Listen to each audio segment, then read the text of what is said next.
মধুর স্বাদ উপভোগ করেননি এমন মানুষ হয়তো পৃথিবীতে খুঁজেই পাওয়া যাবে না। এমনকি মধুর আশ্চর্যজনক উপকারিতা ও গুণাবলীর কথাও আমাদের অজানা নয়।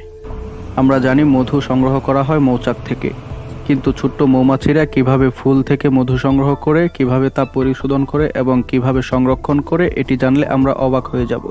এই ছোট্ট প্রাণীগুলোর মধু তৈরির প্রক্রিয়া কিন্তু বেশ জটিল এবং প্রতিটি ধাপেই রয়েছে বৈজ্ঞানিক রহস্য।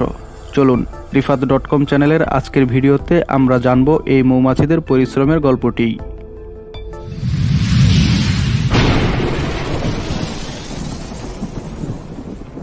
প্রতিদিন হাজার হাজার মৌমাছি খাবারের খোঁজে ফুলের বাগানে উড়ে যায়। একটি মৌমাছি নেকটার সংগ্রহ করার সময় তার শরীরে থাকা লম্বা সুর বা প্রোবোসিস ব্যবহার করে নেকটার টেনে নেয়। এই নেকটারই তাদের মূল উপাদান, যা মধু তৈরিতে ব্যবহার করা হয়। একটি মৌমাছি সাধারণত একবারে তার শরীরে 40 থেকে 50 মিলিগ্রাম পর্যন্ত নেকটার নিয়ে উঠতে পারে। নেকটার সংগ্রহ শেষ হলে তারা তাদের মৌচাকে ফিরে আসে, যেখানে তারা এই নেকটারকে মধুতে পরিণত করার কাজ শুরু করে দেয়। মৌচাকে ফিরে এসে মৌমাছিরা সংগ্রহ করা নেকটারকে বিশেষ কুশে জমা রাখে। এরপর তাদের শরীর থেকে বিশেষ এনজাইম বের করে নেকটারের সঙ্গে মিশিয়ে দেয়। এই এনজাইম নেকটারের মধ্যে থাকা চিনিকে ভেঙে সহজপাচ্য আকারে নিয়ে আসে। একে বলা হয় ইনভার্টেস এনজাইম। মধুর প্রকৃত গঠন করতে মৌমাছিরা তাদের পাখা দিয়ে নেকটার থেকে পানি শুকিয়ে ফেলে। সাধারণত নেকটারে প্রায় 70% পানি থাকে, কিন্তু এই প্রক্রিয়ায় পানি শুকিয়ে 17 থেকে 20% করা হয়, যা মধুকে ঘন এবং সংরক্ষণযোগ্য করে তোলে। যখন নেকটার পুরোপুরি মধুতে রূপান্তরিত হয়ে যায়, মৌমাছিরা কক্ষের মুখে মোমের প্রলেপ লাগিয়ে দেয়।